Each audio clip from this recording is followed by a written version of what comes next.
Hello tout le monde. Rien que de repenser à l'histoire que je vais vous raconter, je suis déjà déprimée. Aujourd'hui je vous retrouve pour vous parler d'une histoire un petit peu particulière et un petit peu, beaucoup, très beaucoup, casse qui m'est arrivé.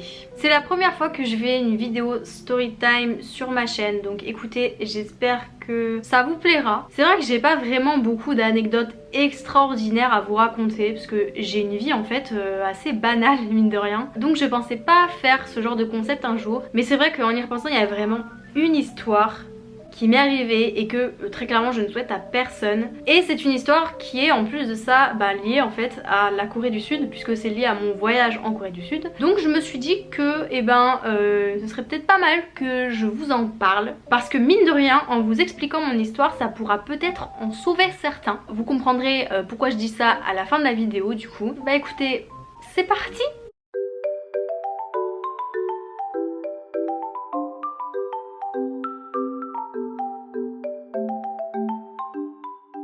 Comme vous avez dû le voir dans le titre, nous allons parler de ceci. Oui, je sais, vous n'avez pas vu le vôtre depuis, je pense, un bon paquet de temps. Mais le mien a une histoire assez particulière. J'ai très clairement failli le perdre. Voilà. Bon, j'ai cru qu'on l'avait perdu d'ailleurs. Cette histoire en fait elle est arrivée juste avant que je vienne ici pour mes études. Donc c'était en 2019, pendant l'été 2019. Donc à ce moment là je préparais en fait tout ce que j'avais besoin pour pouvoir venir pour mes études. Donc j'ai fait les demandes d'inscription à la faculté, j'ai fait toutes les démarches en fait nécessaires et bien évidemment, dans le processus, il y avait la demande de visa. Tout part de cette demande de visa. Il faut savoir que pour faire une demande de visa à l'ambassade, vous avez deux choix. Soit vous pouvez aller vous-même à l'ambassade, faire la demande et ensuite revenir quelques jours plus tard pour aller chercher votre visa. Soit si vous êtes dans le même cas que moi et que vous habitez loin de Paris et que vous pouvez pas vous permettre d'y aller 15 000 fois dans la semaine, eh bien vous avez l'option Chronopost. Donc j'ai envoyé pour faire mon passeport tous les papiers qui étaient nécessaires à l'ambassade. Donc ça comportait tous les papiers de banque, les papiers d'inscription d'université, plus les formulaires de demande, etc.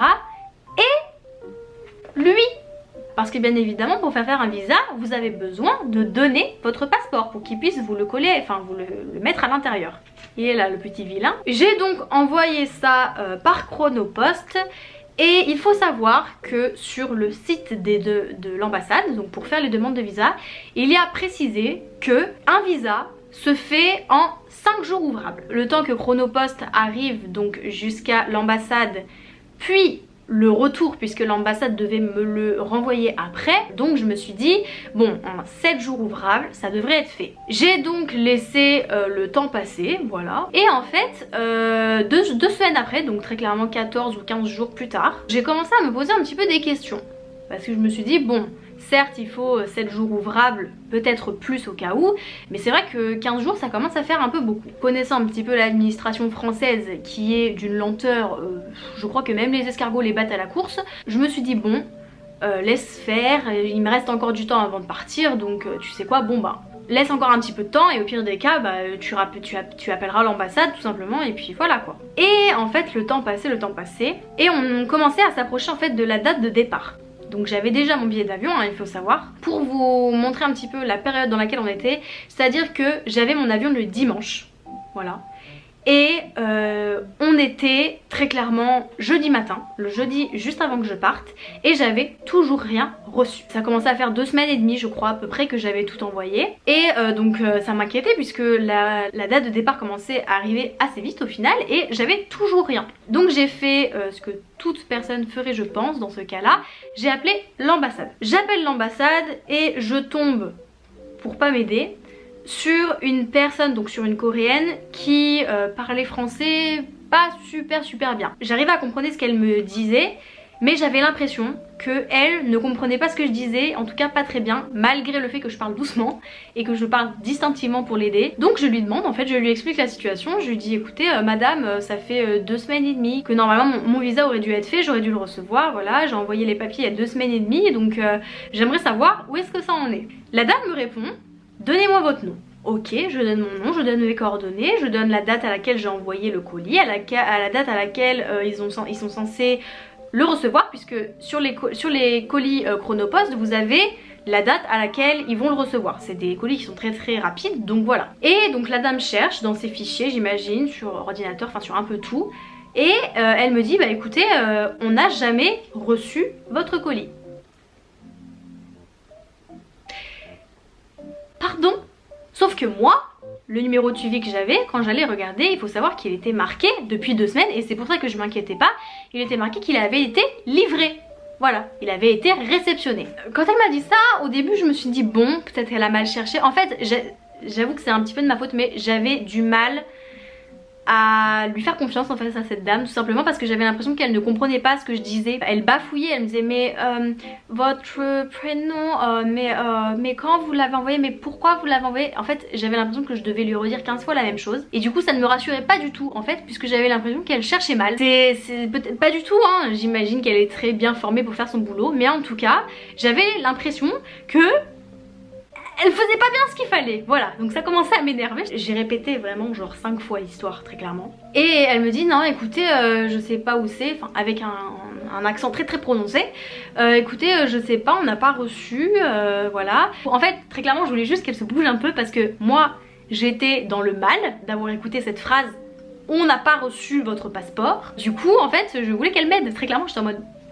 c'est un problème là, donc faut se bouger un peu s'il vous plaît, là le temps il est compté. Donc je lui ai demandé à la dame, je lui ai dit mais écoutez vous pouvez pas aller voir à votre boîte aux lettres s'il vous plaît. À y repenser c'est vrai que c'était un petit peu too much, mais bon.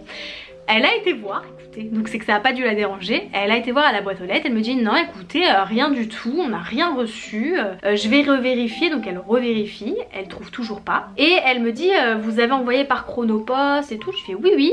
Elle me dit écoutez nous on n'a jamais signé, on n'a pas de truc de réception de Chronopost et tout, donc appelez Chronopost. Super, génial, d'accord. J'appelle Chronopost, je leur explique mon problème, je tombe sur un mec qui parle je ne sais quelle langue. Je pense que c'était dans les pays type Maroc et tout, donc pareil, ça m'a pas du tout mise en confiance, puisque j'avais l'impression qu'ils ne comprenaient pas ma demande. Je leur ai donné les numéros de suivi, numéros d'envoi, enfin je sais plus, enfin plein de trucs, plein d'informations. Et il me dit bon bah écoutez, on va voir, et normalement ça devrait être réglé sous 72 heures. Vous voyez le problème, j'ai pas 72 heures, voilà très clairement. Donc je me suis dit bon écoute là faut vraiment que tu fasses un truc, parce qu'il y a personne qui t'aide en fait. Ils sont tous là à moitié à faire les trucs en mode non désolé madame. Mais il y a personne qui se bouge en fait, et ça faisait que me stresser de plus en plus. Le monsieur de Chronopost du coup m'a dit aussi que lui normalement ça avait été réceptionné, et que bon ils allaient quand même rechercher, mais que très clairement il n'y avait pas de problème normalement. Mais donc bah je rappelle l'ambassade, parce que je me suis dit bon bah si Chronopost ils me disent qu'en effet ils l'ont bien livré, c'est vraiment qu'il y a un problème à l'ambassade. J'appelle l'ambassade. J'ai la même dame au téléphone bien évidemment. Je lui réexplique que j'ai appelé Chronopost et qu'ils m'ont dit qu'il n'y avait pas de problème de leur côté. Donc ben, qu'il fallait qu'elle cherche en fait dans ses papiers. Donc elle cherche pareil, elle me dit écoutez je trouve pas, je trouve pas, je trouve pas. En fait avec tous ces coups de fil de téléphone, j'ai passé genre 4 heures au téléphone je crois avec eux très clairement. Il commençait à être je crois 2 heures de l'après-midi, un truc comme ça. Et je me suis dit faut vraiment que je fasse quelque chose, parce que le problème c'est que si jamais il faut que j'aille à Paris, ou s'il faut que je fasse un papier en dernière minute ou quoi que ce soit, j'ai que demain pour le faire. Et je me suis dit bon écoute, je sais que je savais en fait qu'on pouvait faire un passeport d'urgence, puisque là en fait le problème c'était pas tant le visa, parce que le visa en lui-même, même si c'était beaucoup plus chiant, je pouvais le faire en fait après être arrivée ici. Donc en soi c'était pas vraiment un problème, c'était plutôt mon passeport, parce que comme j'avais envoyé mon passeport, je pouvais carrément pas partir du tout. Je me suis dit écoute on va essayer de régler le problème de ce passeport en priorité. Donc j'ai essayé de voir comment faire pour faire un passeport d'urgence, puisque j'avais déjà écouté qu'on pouvait faire ce genre de passeport. J'ai regardé un petit peu sur internet comment faire et tout, et je me suis dirigée directement dans l'endroit où j'avais fait faire mon passeport en fait quelques mois auparavant en fait. J'y suis allée directement, sans rendez-vous, rien du tout. Il était 3h30 peut-être. Le temps que je fasse mes recherches et tout machin, il devait être genre 3h30. Il restait pas vraiment beaucoup de temps puisque ce genre de truc, ce genre d'endroit ça ferme à 5h je crois. Je me suis préparée, je suis allée à cet endroit et j'ai expliqué en fait tout mon problème à la dame de l'accueil en lui disant qu'il fallait à tout prix que j'ai un passeport d'urgence parce que j'avais mon vol le dimanche et que sinon je ne pouvais pas partir. Alors la dame de l'accueil, c'était une petite madame, je dirais à la quarantaine, cinquantaine, mais elle était tellement mignonne, genre trop gentille. Et elle avait, alors je sais pas si c'était des stagiaires ou si c'était des débutants, enfin en tout cas ils étaient pas là depuis longtemps, mais il y avait des petits jeunes avec elle, il y avait deux hommes, deux mecs. Donc du coup j'ai discuté aussi avec les mecs et tout, qui me disent oh mais j'ai déjà entendu une histoire comme ça et tout dans ma famille et tout machin, enfin... On a commencé à parler comme si on était des amis alors que j'étais vraiment en mode trop stressée. Et en fait la madame elle me dit écoutez pour les passeports en urgence ça va être compliqué et tout, je pense pas qu'on va pouvoir vous le faire mais enfin c'est vrai que là vous avez un gros problème et tout. Enfin elle était vraiment compatissante mais en même temps elle pouvait pas vraiment m'aider. Donc elle a appelé en fait sa chef, je pense que c'était une des chef au gradé, enfin voilà. Elle a été appelée, la chef qui était dans son bureau, et la chef est venue me voir. Elle m'a accueillie, elle m'a demandé du coup de lui réexpliquer le problème et je lui ai expliqué toute l'histoire de A à Z en passant par les coups de fil à l'ambassade, les coups de fil à Chronopost, les machins, les trucs, enfin je lui ai vraiment tout raconté l'histoire et j'étais mais dans un stress, je tremblais pour vous dire tellement je stressais que j'avais peur de pas pouvoir partir parce que faut savoir que j'avais payé mon billet vraiment très cher parce que c'était un aller simple et que j'avais également payé le billet de ma maman qui venait avec moi. Donc comment vous dire que si je ne pouvais pas partir niveau argent c'était très compliqué. Donc voilà, la dame m'a écoutée et elle m'a juste dit attendez 2 petites secondes, je vais passer 2-3 coups de fil. Elle est retournée dans son bureau et moi du coup je suis restée à attendre à côté de l'accueil en fait, à côté de la petite madame et puis voilà en mode stress. Je pensais que comment je vais faire, je vais pas pouvoir partir, ça va être une horreur. Enfin j'étais vraiment en mode négatif de ouf. En fait tout se passait bien jusqu'ici mais là c'était vraiment la fin de du rêve en fait. Voilà, je commençais vraiment à baisser les bras vraiment. Et je pense que c'était peut-être une demi-heure après, 15 minutes après, une demi-heure après, ce qui m'a paru une éternité très clairement. La chef est revenue vers moi et elle m'a dit écoutez, j'ai une bonne nouvelle. Je me suis dit bon c'est cool, elle va pouvoir me donner un passeport d'urgence. Puisque moi j'étais vraiment là dans cette optique là, c'est vraiment ce que je lui avais demandé, de faire un passeport d'urgence. Et elle me dit j'ai appelé l'ambassade, j'ai retrouvé votre passeport. Vous imaginez même pas à quel point j'ai été soulagée. Mais pour vous dire genre j'ai tellement été heureuse à ce moment là et j'y croyais tellement pas que je me suis mise à chialer de joie devant la dame.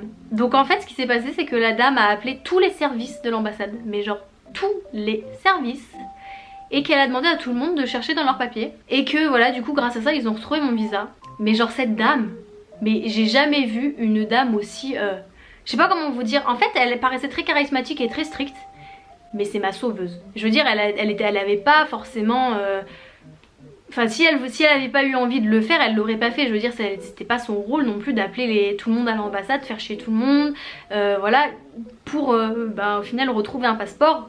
Voilà, enfin c'était pas son rôle en soi et elle l'a quand même fait pour moi et franchement je vous promets le soulagement que ça a été. Je pouvais pas m'arrêter de pleurer en fait. J'ai pleuré devant elle, je suis désolée mais je pleure parce que enfin genre vous m'avez sauvé la vie. Je lui ai carrément dit comme ça, je fais vous m'avez sauvé la vie, vous savez même pas et tout. Je suis tellement soulagée, merci beaucoup, merci beaucoup. Je lui ai dit merci je ne sais pas combien de fois très clairement. Mais elle était d'un humanisme cette femme. Elle m'a juste dit oh non tenez buvez de l'eau, vous inquiétez pas, il n'y a pas de problème, ça me fait plaisir, genre vous allez pouvoir aller faire vos études, passer un bon moment, voilà. Mais vraiment tellement gentille au fond d'elle. Franchement des gens comme ça j'en ai vraiment pas vu beaucoup.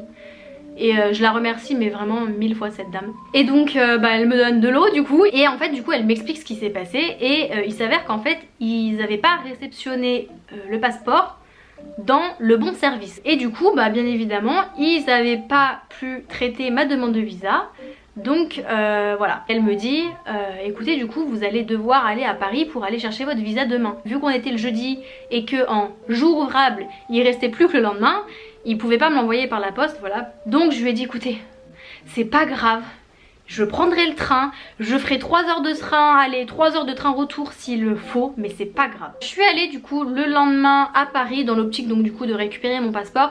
Mais il faut savoir que du coup vu qu'elle m'avait dit que mon visa avait pas été fait, qu'ils n'avaient pas traité la demande, moi j'y allais vraiment dans l'optique de récupérer mon passeport, c'est tout. Je demandais rien de plus, j'avais les papiers qu'il fallait pour pouvoir faire mon visa en Corée, donc en soi, vraiment moi ce que je voulais c'est juste récupérer mon passeport. Donc j'ai pris le train, je suis allée jusqu'à l'ambassade, j'ai attendu longtemps à cette foutue ambassade et à un moment donc ils m'appellent, ils appellent mon numéro, enfin mon nom, ils me donnent mon passeport, donc je leur ai dit écoutez merci beaucoup de l'avoir retrouvé et tout. Il m'a montré, en fait il a ouvert le passeport et il m'a montré cette page et il me dit votre visa il va jusqu'à cette date là, voilà, vérifiez bien les infos et tout machin. Pour vous dire tellement j'étais étonnée, je sais même pas si j'ai bien regardé en fait. En fait je m'attendais pas à avoir mon visa. Ça a été genre vraiment une très bonne surprise de voir que bah déjà j'avais récupéré mon passeport, donc déjà j'étais super contente. Et en plus de ça en fait ils avaient pris quand même le temps en urgence le matin, et c'est pour ça que j'avais attendu longtemps du coup, de faire mon visa. Alors franchement... Donc voilà comment ça a fini. Donc j'ai bien pu prendre mon avion le dimanche avec ma maman, j'avais mon visa qui était fait, voilà, zéro souci. Le message en fait que je voulais faire passer au travers de cette vidéo et au travers de cette histoire, c'est que dans ce genre de situation, demandez de l'aide, voilà. Moi très clairement j'étais le genre de personne à vouloir faire un petit peu tout par moi-même. Mais s'il n'y avait pas eu cette dame en fait au service des visas, enfin au service des passeports, je sais pas vraiment comment ça s'appelle ce lieu, mais s'il n'y avait pas eu cette dame, s'il n'y avait pas eu cette gentille secrétaire aussi qui m'a un petit peu rassurée, et s'il n'y avait pas eu voilà tous ces gens en fait, et ben ça aurait jamais pu se régler tout simplement. Je sais que l'administration française a une réputation pas ouf, voilà, mais il y a des fois où vous adressez quand même à des personnes de l'administration, des personnes qui sont compétentes pour ça, bah franchement ça peut vous sauver la vie. Moi ça a carrément sauvé mon voyage en fait tout simplement. Donc voilà, je crois que j'ai rien d'autre à dire. J'espère que ça vous aura plu ce petit format de story time. Je pense pas en faire beaucoup parce que j'ai pas énormément d'anecdotes comme celle-ci. Heureusement, parce que s'il m'arrivait toujours des trucs comme ça, je crois que je me jetterais par une fenêtre hein. Mais bref voilà, j'espère que cette vidéo vous aura plu. En attendant n'hésitez pas à liker ma vidéo, à vous abonner à ma chaîne YouTube. Je vais être assez active sur YouTube pendant l'été tout simplement parce que je vais rentrer en France pendant un petit temps. Donc je vais avoir beaucoup de temps devant moi et j'ai prévu de passer pas mal de temps sur YouTube. Donc voilà, c'est le moment pour vous abonner. Suivez-moi également sur Instagram, c'est assez important parce que je demande pas mal de choses concernant mes vidéos à mes abonnés. Je vous retrouve du coup la semaine prochaine pour une nouvelle vidéo. Et en attendant, bisous bisous.